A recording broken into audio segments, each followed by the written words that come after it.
What's up, guys? Trilogy here. Today we're going to be doing episode 3 of Trilogy Talk.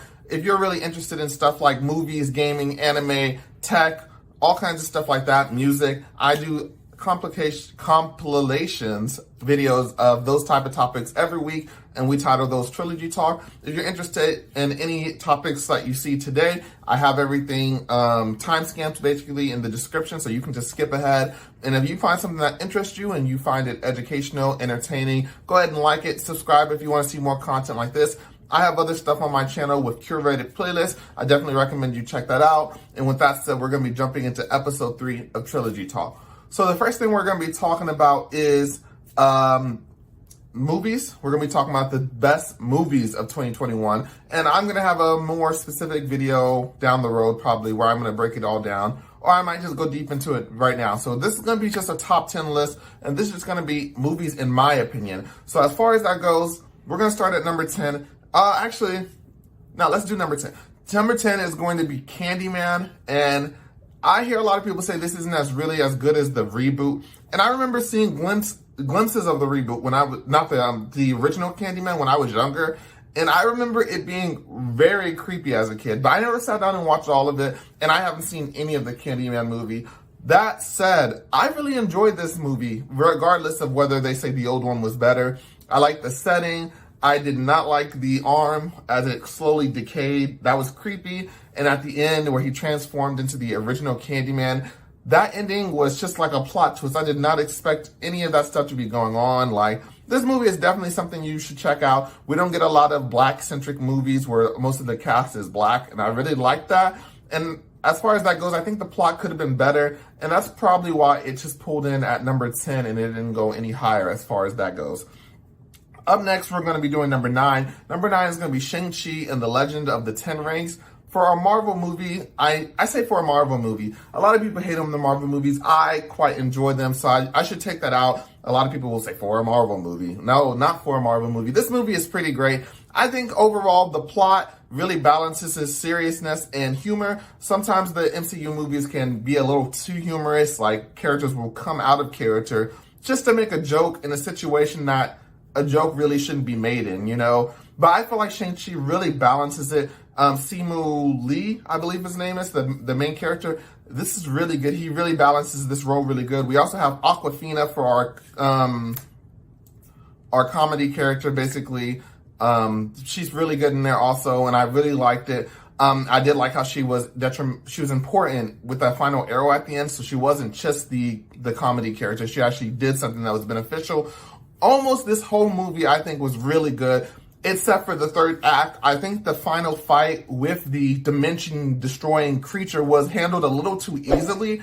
I mean, the stakes were really high as far as this monster destroyed a whole dimension, a whole galaxy, a whole planet, and they defeated it with the rings. And in my head, back then, when the other civilization was destroyed, they had those rings. I think it would have been better if they had the rings, but they knew that if they used the rings to destroy the creature, the rings would be destroyed. And I feel like if he had used the rings to destroy the creature, the rings would have been destroyed. He had no attachment to them. He had just got them from his dad. So you know what? I feel like that would have made it kind of even out. The rings would be destroyed, but the dimension creature would also be destroyed. Whereas he destroyed the creature, and honestly, the fight was, I feel like besides it killing his dad, the stakes really weren't that high for that movie. The third act was kind of weak, and that was probably the weakest part of the movie. But overall, everything else was really good on Shang-Chi and the Legend of the Ten Rings.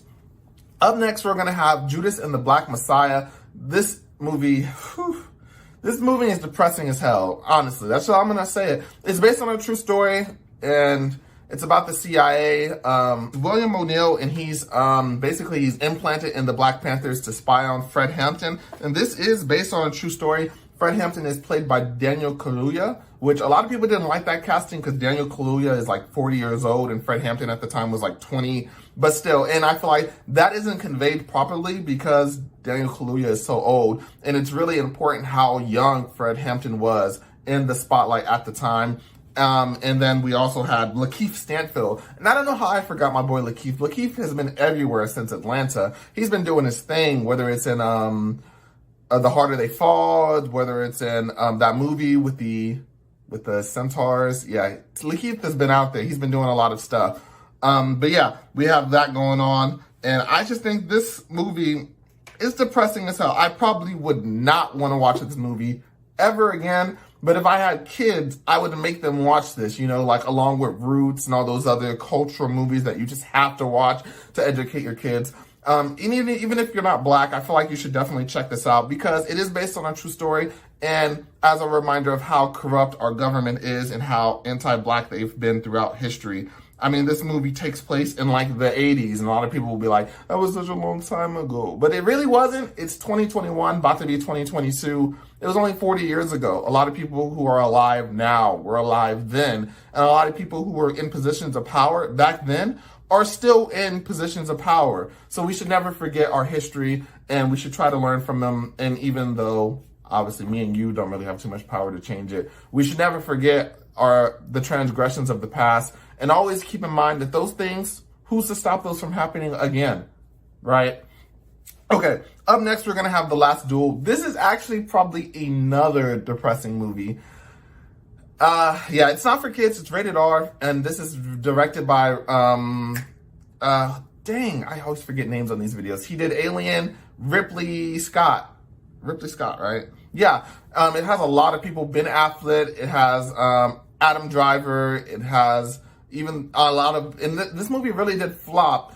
And yeah, this movie flopped, honestly. A lot of people didn't go to see it, but I really liked it. Basically, it's a medieval movie. We have three main characters. We have Adam Driver's character. Let me look at the cast members right now. It's really hard to remember so many actors. I'm going to get better at this within time. But let's see. The main character, Matt Damon. How did I forget about Matt Damon? Main character is Matt Damon, and his hair is horrible in this movie. Look at this picture of Matt Damon in this movie. Yeah, it's ridiculous. Matt Damon is the main character, and then we have Jodie Comer. She is Margaret. That's Matt Damon's wife, and then we have Adam Driver's character. So basically, the first act is told from Matt Damon's perspective. The second act is told from Adam Driver's perspective, and then the third act is showed from Jodie's perspective, and then basically we have the final bout. Basically, it's hard to explain it. Matt Damon's wife was raped by Adam Driver's character, and they basically just have like a duel. It's the last duel in front of God, basically, and it's a trial by combat, which is the biggest cop-out in history. I always like the concept of a trial by combat, but it's just so biased because the stronger person is always going to win. And then let someone allow someone to represent them. Like, I have a champion. He's going to fight for me. And he's been fighting for 30 years. So it's just like trial by combat is always crazy. But when this trial by combat, they swear to God, and God's supposed to God is supposed to pick the honest character. And I don't want to spoil how the duel ends, although I've been dropping spoilers for all these other movies. Sorry about that. But yeah, so that's how it works. And there is rape in this, and that's like, as far as movies go, there's like two things that I really do not like, and that's rape, and then that's like excessive gore and violence. Like, I can do a little bit of gore, I can do a little bit of violence, but those two things are really deal breakers for me. And I was in the movie theater on a date when I was watching this movie, and it was just so awkward. And then, because we do it from different perspectives, we have to hear that scene like 3 times because it's told, the event happens from 3 different perspectives, and it's just, whew, I do not like it at all. But despite that, I think it's kind of necessary for the plot. Like, it wasn't excessive, it wasn't out of place. It made sense for the movie, so I'm not going to dock points for that. But it's just like one of those things like, ugh, I don't like this. I don't like this at all. And that's one reason why I never finished The Players Club. So as far as that goes, that's going to be our number 6 movie. Up next on number 5 is going to be Stowaways. This is going to be a Netflix movie. I feel like a lot of people didn't watch this one either. It has Anna Kendrick, and then it has a bunch of other amazing actors and stuff like that. It has the mom from Hereditary. She's in there. She's the captain. It's really good. As far as that goes, we're on a mission to Mars. We have 4 people on the ship, I believe. It's actually, this came out at the beginning of the year, so I could be off with the numbers. There's 4 people on the ship, and then basically an engineer got stuck in one of the ducts or whatever, and now there's 5 people on the ship, and we only have enough rations for 4 people to make it to Mars, which kind of makes no sense to me. Like, why would you not have backup rations?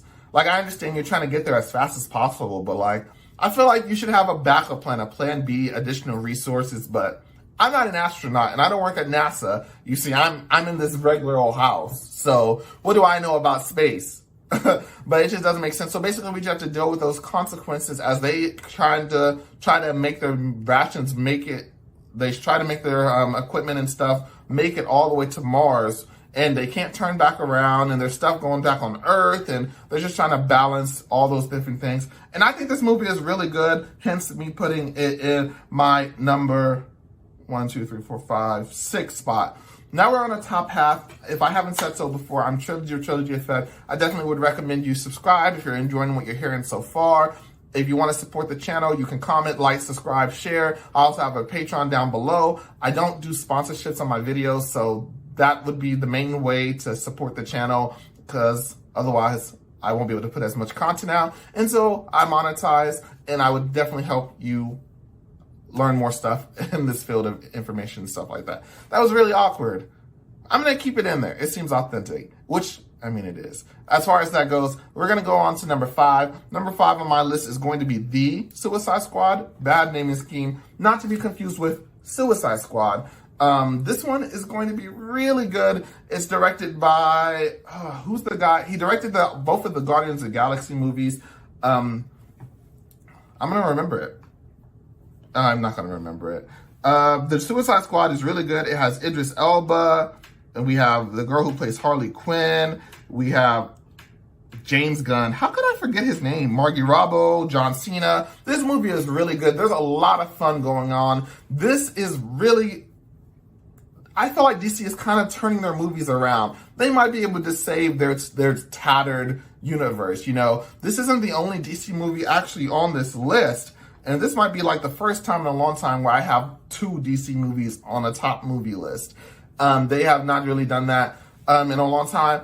I don't know if it's my favorite DC movie. I think that's probably still, I like Shazam. Shazam was really good. Justice League was okay. I'm talking about the original cut. Man of Steel, I actually like Man of Steel. I know a lot of people don't like Man of Steel. Batman v Superman, no. Wonder Woman, the first Wonder Woman was really good. Did I say Shazam? Shazam was really good. Wonder Woman 2, no. But yeah, as far as that goes, the Suicide Squad, I remember Suicide Squad, the first one, it was okay. It wasn't crazy. I could see why people wouldn't like it. But the Suicide Squad completely turns it around. They balance the humor, and they balance how wonky these characters are and this plot. And basically, it's just a journey to see how they become heroes in their own right. And I really like the Suicide Squad. If you haven't seen it yet, you should definitely check it out. I believe it's still on HBO Max. As far as where you can watch these movies, I don't think Candyman's on anything. Shang-Chi is on Disney Plus. Judas and the Black Messiah, that is on HBO Max. The Lost Duel, I don't think that's on anything. Stowaway is on Netflix. The Suicide Squad is on HBO Max. Up next with our top 4, our 4 is going to be a family movie. Yeah, I'm surprised it made it so high, but I really enjoyed this movie. The Mitchells versus the Machines is all around a fun time. The animation style is nice. The characters seem really developed. I think my favorite character is the youngest brother. He is hilarious. But all of the characters have their own cliches that they play into. But I think it works very, very, very well. It works very well. I do think the movie's a little preachy with the whole kids are obsessed with technology nowadays. Ugh, I hate that message because technology has always changed, and our definition for technology is only going to change the further through time we go into the future. Back in the day, you could say the kids were on their bicycles too much. That was the technology at the time. Back in the day, you could say kids like boats too much. Anything could be technology, and I just hate that message as far as we're on technology too much. Okay, not everyone is doing that. So I just don't like that message. But besides that, the movie was really good. We get to see the world get taken over by robots, which is cliche. We've all seen it before, but I really think they add a fun spin to it. There's some robots that aren't all bad, and I really like that also. And it's just a fun little adventure as these characters basically try to take back the world after it's been taken over by robots. And it's really cool seeing the daughter and the dad kind of try to reconnect because they're not on the same page. The dad is a boomer or whatever, and the daughter is like a Gen Z type character who wants to go to art school. Awesome. We're finally here. Top 3 movies of the year. Let's go. You know I like the number 3. This is Trilogy, of course. So for number 3, we're going to be having Zack Snyder's Justice League. This movie is amazing. And I know it's 4 hours. Is a movie really amazing if it has to go for 4 hours? Well, let's ask the Lord of the Rings Fellowship of the Ring extended cut. I don't care about the length of a movie as long as it's fulfilling and it doesn't drag on and it's not fluff, it's not being stretched out, and the plot is all there. I don't mind a long movie. In fact, I'm glad to pay my $7 and get a long movie. I'm getting my money's worth, you know what I'm saying? But this movie, this movie took the Justice League and completely flipped it. And I'm not gonna lie, I know Zack Snyder added scenes to this movie. This movie was not going to be what it was if he even had released it before it got completely redone, all that stuff. I know that a lot of these things were acted, but this movie, for a comic book fan, I love this movie. We get to see my boy, The Flash, who's my second favorite superhero and my favorite DC hero, put some work in. We get to see Iris rest more. We get to see all of the other characters fleshed out. You can see some of the plot points that were skimped over being revealed in this movie. And I love this movie for what it is. If you like DC movies, you should definitely check this out. If you haven't already, this movie came out at the beginning of the year. If you saw the last Justice League and you really didn't like it that much, this movie might change your mind. We actually got to see Darkseid in this movie.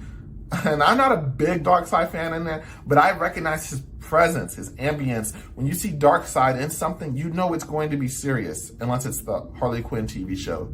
Yeah, that's a whole different genre, though. The dark side means business, and this movie was amazing. All of the characters, they're so much more human, even though they're like aliens and superpowered gods and stuff like that. We got a whole arc with Cyborg. It sucks that we're not going to get the Cyborg movie, and I'm not even like a Cyborg fan like that, but this movie was amazing, and you should definitely check it out if you haven't. I believe it's on HBO. Okay, next is going to be number 2, Junior. Junior is going to be Demon Slayer Mugen Train. Trust me, I know a lot of you guys aren't anime fans, but even if you're not, you should definitely check out this movie. Anime movie of the year, almost my favorite movie of the year, honestly. And I'm not even a Demon Slayer fan. I love Rengoku. The other characters are alright. They didn't really bring me into it. I tried to watch the first season of this show because this movie takes place after season 1 of the anime, and I just couldn't get into it. And despite the animation looking really good, the plot just did not grab me. It just wasn't interesting to me. But I wanted to see this movie with my friends, and I went to go see it, and I love it. I'll have to check out Demon Slayer season 2 once it catches up to everything as far as that goes. I think they're doing, as far as I heard, I think they're redoing the movie as the anime started the season. And I'm not really rewatching the movie. I already know how that ends. So once that goes, I might just pick up from where that happened and just basically extrapolate off of what happened in season 1. But the plot of this movie is really good. As far as that goes, the characters are really fleshed out. I really love this. And I keep saying that the characters are fleshed out, but that's something I really look at. The music was really good. The score, I mean, I loved Rengoku. He was just such an inspiring character, and I really like this movie. And we're going to be going on to number 1, but before we do, I just want to give a couple honorable mentions. These guys were really close to making the list, but they just fell short for one reason or another. So the first one we're going to talk about is Raya and the Last Dragon. Raya and the Last Dragon was an amazingly animated Disney movie, and it was really good. I really liked this. We also had Awkwafina in here again. She played Sifu the dragon, so she's really been doing her thing this year. As far as that goes, this movie is amazing. We follow Raya as she tries to unite the clans in this broken world after the desolation of this type of entity. Then they were saved by the dragons. Dragons are myths now. But she stumbles onto one last dragon, and together they team up to kind of basically restore the world as it once was. And this is definitely something that you should definitely watch. I really liked it. The ending kind of fumbled it a little bit. Once again, a lot of movies struggle with the third act and giving it a nice little bow-tucked movie ending. But as far as that goes, I don't think they left a lot of room for a sequel, which I'm not complaining about. I hate when movies leave open plot ends just so they can have a sequel, and then the sequel is not even that good. Make it natural, make it organic. Don't plan out 5 movies from the first movie, unless it's the sequel Star Wars movies. Definitely you should have had a plan. You should have definitely had a plan. And my other honorable mention is going to be Free Guy with Ryan Reynolds. basically it's like a GTF motif. It's a satire parody where an AI video game character becomes sentient, and it's really good. This movie is hilarious. Once again, I think third act with the final confrontation was a little weak, but overall there were a lot of Easter eggs in this movie. And if you're like a nerd geek type character, this is like the ultimate culmination of that. And this movie was really fun, really enjoyable. I feel like a lot of people didn't watch it. But Ryan Reynolds plays Ryan Reynolds. You know, he always plays the same type of movies. This is probably his best movie of the year, above Red Notice and the other stuff that he's done. I really liked Ryan Reynolds in this movie. And it's just a fun little movie. If you haven't seen it, you should definitely check it out. I believe this is on HBO Max. Raya, The Last Dragon is on Disney+. And with that said, let's get into number one. Our number one movie of the year, if you hadn't guessed it already. Superhero movie of the year, Spider-Man No Way Home. This movie is just amazing. I love this movie. If you're not a fan of the Tom Holland movies, this movie is the best Tom Holland movie. If not the best Spider-Man movie, period. And I like the Spider-Man movies. I like the Tobey Maguire movies. I like the Andrew Garfield movies. And it's after a fresh viewing. So, you know, I might be going off of adrenaline when I say this is the best Spider-Man movie. And I feel like a lot of people are going off of nostalgia when they say the other Spider-Man movies are better. But realistically, I won't really know. Maybe a year from now, I'll be able to definitively say if this is the best Spider-Man movie. I might just be overhyped over everything that happened in the movie right now. But this is the culmination of 20 years of Spider-Man all in one movie, and it's balanced perfectly. I was worried that it would be a little too clunky, but not too worried, because you know, the MCU has stuff like Endgame and Infinity War where there's a bunch of heroes, and even on a much smaller level, Civil War. And this movie really does balance it perfectly, and it's dark. It's dark as hell compared to the other Spider-Man movies by Tom Holland. This movie is dark, and I love it for that. It really is just an amazing movie, and it's movie of the year for me. And it's not even, I might just be going off of hype when I say it's not even close.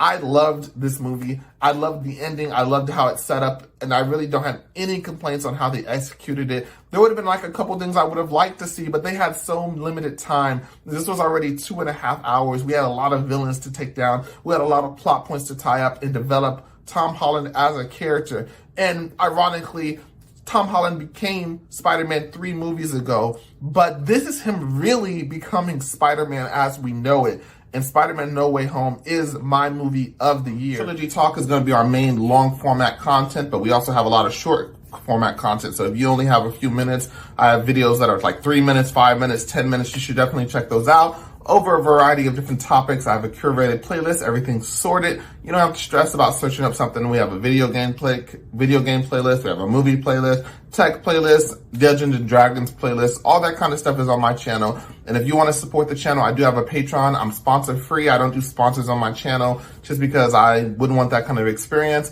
And if you want to see my videos without any ads, like if you don't have YouTube Premium, you can definitely get access to that for as little as $1 if you want to support the channel. Link down below in the subscription. And with that said, let's get into episode 3 of Trilogy Talk. The first thing we're going to be talking about is Mob Psycho 3. If you haven't seen Mob Psycho, what are you doing? I mean, really, what are you doing? Mob Psycho is an amazing anime. I love the fitness improvement group, and I love Mob Psycho's journey as an introvert.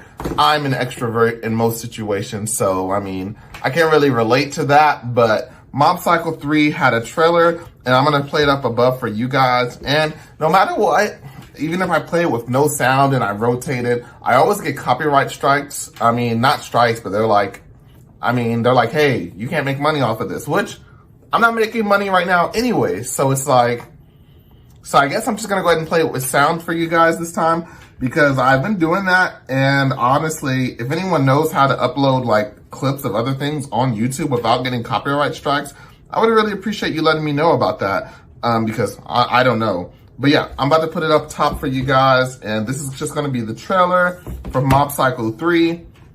So it's black and white. We have Reagan, the fraud. I really liked in season 2, I think, where Mob finally let Reagan know that he knew that he was a fraud.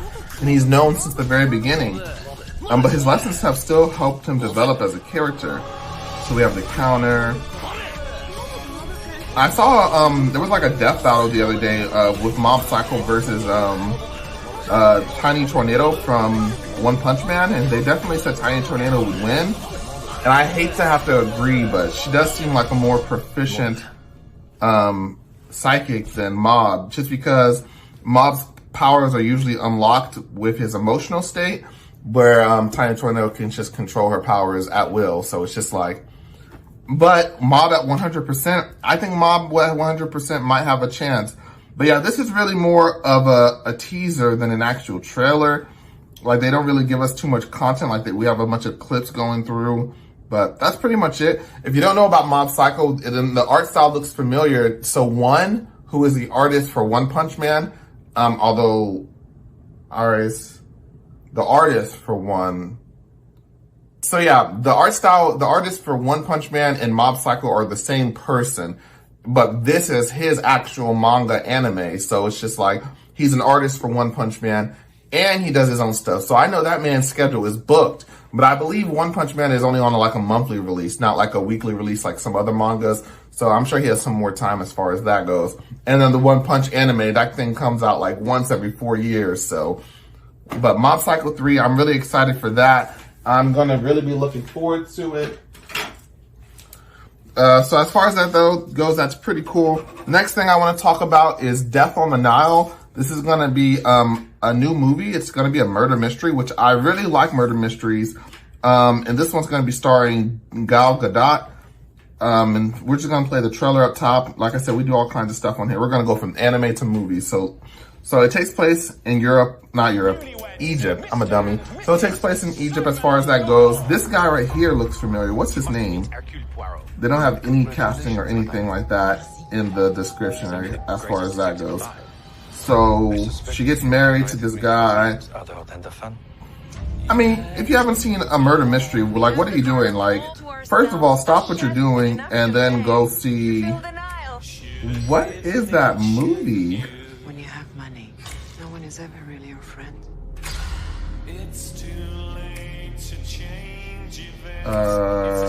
Murder, I'm about to look it up. Murder mystery with... Someone is dead. The crime is murder. The murderer. Daniel Craig is his name. One of you.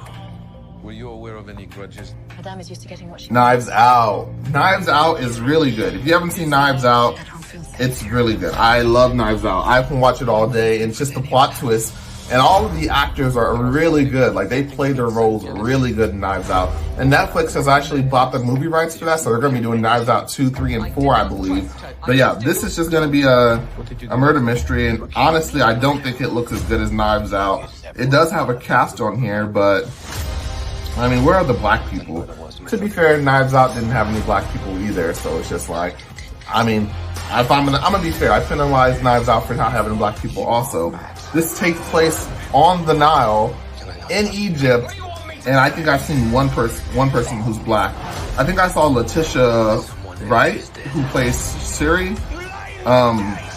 Excuse me, she plays Siri in Black Panther. But that's pretty much it. You would think, I understand it's a luxury boat, but black people have luxury boats. That's just my opinion. But yeah, this movie looks like it's going to be pretty good. It's definitely on my radar. YouTube says it's 26 on trending. So it's definitely getting some steam. And Gal Gadot, I wouldn't say she's one of my favorite actresses. Like, I liked her in Wonder Woman 1, but I want to say that was probably the writing more than her acting, because Wonder Woman 2 was not that good. And I like to think that she's progressing as an actress, not degressing. And it comes out in February, so it's actually not that far away. So it's coming up. You should definitely check it out. If you like murder mysteries and you haven't heard anything about this movie, I would put it on your radar. Next up, I want to talk about Zero Horizon Dawn, which I'm not going to spend too much time on this, but late to the party I am. This game came out a long time ago. And you know me, I don't like to pay full price for video games. I'm trying to catch a sale. And I'm trying to catch a sale. Finally, I did catch a sale on this game. I bought it for my PS4, and I didn't like it. I didn't like it at all. The game just wasn't interesting to me at all. So I put it down. A few months later, I was running out of games to play. So I was like, let's revisit some of the old stuff I have. I hopped back on Zero Horizon Dawn, and I still didn't like it. This year, I get a PS5. I'm like, okay, I got some PS4 games. Let's see what these PS4 games look like on the PS5 because they get enhanced and stuff like that. And this game looked amazing. Like I put it in the advanced mode where not the frame rate. So you have the performance mode and then you have the frame rate mode. I put it in the higher frame rate, and this game is beautiful. And I finally finished it, and this game is really good. Honestly, based off of what I've played and what I've heard about the game, I still think it's pretty overhyped, but it's a decent exclusive, just like all of the other PlayStation games. I think this is a decent exclusive that PlayStation has over Xbox, and I'm really excited for the next game, Horizon Zero Dawn Forbidden West. Honestly, I don't know if the story is going to be as captivating as this one, since we kind of got the thing that was really interesting me is the combat really didn't hit for me too much. The world was nice, exploration was kind of tedious, but I love the lore on basically the deterioration of mankind and the robot rebellion and all that kind of stuff was really interesting. But by the end of the game, almost all of the mysteries that we were following had been solved. But there was still one thing, of course, and I don't want to spoil it if you hadn't played it, but most of that had been solved, and I just don't know if the intrigue is going to be the same for me in the next game. Although the visuals definitely look like they're going to be amped by 100%. If I had to give Horizon Zero Dawn a score, I'd probably give it like a 7.5 out of 10. I still think that's pretty decent as far as a video game goes. But I mean, obviously, I'm not the biggest fan. That's why it took 3 times for me to get into it. And am I penalizing it for that? A little bit. But yeah, the game's pretty good. Up next, we're going to be talking about Premonition by Sandra Bullock. This movie is a little, it's wonky, like for real. This movie was trending on Netflix, and I was trying to check it out, see what it was. Sandra Bullock, I feel like, is actually like a slept-on actress. Like, I don't see a lot of Sandra Bullock love as far as that goes. But basically, Sandra Bullock wakes up, she plays a character named Linda, and she gets a knock on the door, and it turns out it's a police officer letting her know that her husband has died. And basically, she lets everybody know. She tells her kids, she tells her mom that her husband has died. And then basically, they go through that process. And then the next day, she wakes up and her husband is still alive. She's still alive. So yeah, basically the movie is just taking place out of order. So it's hard to explain really, like her mind is traveling from day to day, as far as that goes. But this movie was really trippy. I'd probably give it like a 7 out of 10. If you haven't seen this movie and you kind of like time related movies, even though this movie really isn't about time, it's just coming out of order. You should definitely check this movie out. But as far as that goes, that's all I have to really say on Premonition. I just wanted to put it on there real quick. There's also these cool things that were supposed to be coming out. If you're a fan of handheld devices, there's this thing called the Playdate, and I think it's super cool. I'm gonna put it on the screen for you guys. And basically, it's like a wind-up gaming thing. It's a handheld gaming system, and it's $179. And I just think it's super cool. Like, I'm gonna play the trailer up top for you guys for the Playdate, and I love the yellow on here. Yellow is such a bold color, and sometimes it's just hard to match it in clothing. But yellow is always cool to go. So basically, they're comparing it to other consoles, and it has a pre-order. It's gonna launch June 8th if you're interested in it. And I'm not gonna lie, I'm probably not gonna get this, but I think it's super cool, so I'm gonna put it on here for you guys, that you can just wind it up and just start playing old retro classic games. The collection really doesn't look like it has that many games at launch, but I'm sure they may add stuff in the future. It has some simple controls, and it also has USB Type-C, but you can also crank it, it looks like. But the screen is super reflective. You can even play it by candlelight. Really? Maybe. Playdate was dreamed up. Oh, and you can play some of the games with the crank. And this is the first time That's they've pretty made cool. hardware, so they got a little They help say from this company high to- definition, and they did 400 Over in times Stockholm, 240. Scanning guest That books came up doesn't with the look idea like for the it's. crank. I mean, that doesn't seem very high to me. Some people you've heard of, some people you haven't. You are so He mysterious. pulls it out of his pocket. I love it. So what are these new games they're working on? That's the best part. You won't know what you're getting, not until they Wi-Fi themselves into your Playdate. You know that feeling when... Right, who makes the game? Oh, everybody And can that's make what games. Playdate is all about. A game appears, and then a week What later, are you these get a new new games they're one. It's like working a on? season of TV. Question Mystery mark. surprise. Right, so if I'm gonna put money into this, I want to know Now what you're kind of getting games it. you guys have. 12 weeks, 24 games, all season long. You and her and that guy over there and everyone else will be enjoying these mystery surprise Time games you travel can't play adventure. anywhere Oh, they else. showed And a also couple this, games. every Playdate can be used to make your Basically own games. anything. So, what do you think? All right, I'll do it. Games every Great. Friday. Ready for your Playdate? Oh, and you can also get this I don't know. app on I just top wanted with to show it the off to feature. you guys Just because I a think little it's pen. pretty cool. God. That as far as that goes, like back in the day, this thing would have been revolutionary. I think it's a little too small for me. I have really big hands. I feel like. I have really big hands. I feel like this thing's a little too small for me. But that's the trailer. If you go to pre-order, they're shipping in 2022. They made 20,000. This is 179 before taxes. It includes one cord, and it says you get access to over 20 games. You could also get it with a cover. But yeah, I just want to show you guys this thing because gaming is always evolving as far as that goes, and the Playdate is pretty cool. As far as that goes, they also have the Pocket Analogue, which this thing looks much cooler to me. As far as that goes, it's another portable gaming thing, and it can play Game Boy games, Game Boy Color games, Game Boy Advanced game.